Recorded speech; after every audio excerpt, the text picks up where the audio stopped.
А ці ведаеце вы, як зрабіць кожны дзень шчаслівейшым, альбо напоўніць цудамі нават звычайныя будні? Дастаткова ператварыць гэты дзень у свята. А ў гэтым нам дапаможа чарнічны мішка і яго сябар.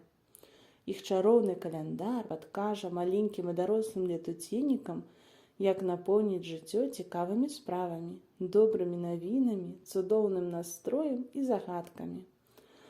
Таму давайце хутчэй прадоўжым падарожжа з героямі кнігі «Чарнічны мішка. Каляндар летуценнікаў».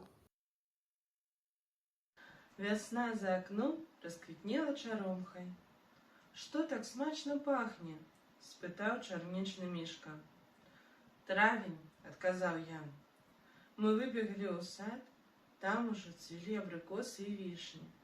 Рыхтаваліся прыбрацца ў бела-ружовыя ўборы яблыні. Мішка ўдыхаў водары і раптам сумна прамовіў. «Шкада, што яны не могуць квітнець круглы год». «Не засмучайся», – суцяшаў я сябра. «Праз якія 2-3 месяцы замест кветак з'явяцца ягады і садавіна. І мы будзем ласавацца ім, пячы пірагі і варыць варэнне». «Выдатна!» – узрадаваўся мішка. «Глядзі, кветкі лётаюць». «Які ж ты пацешны, гэта матылькі. Але ты маеш рацыю, яны сапраўды нагадваюць лятаючыя кветкі». Я пабег да хаты і вярнуўся з вялікім падхватнікам. «Гайда!» – скамандаваў я, «лаві іх». «Не!» – запратэставаў мішка, «лавіць не будзем». Ён развязаў вузел на падхватніку, ператварыўшы яго ў чароўны тунэль. Матылькі заляталі ў яго і выляталі, танцавалі ў паветры, садзіліся на кветкі. І раптам зніклі, не развітаўшыся, а сонца схавалася за хмарамі. «Што адбываецца?» – захваляваўся мішка. «Навальніца!» – усклікнуў я.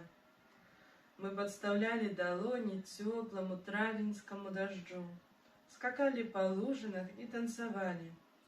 Мішка смяяўся, і мне было весела. Таму што гэта неверагодна прыемна вымакнуць да ніткі з лепшым сябрам.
Thank you.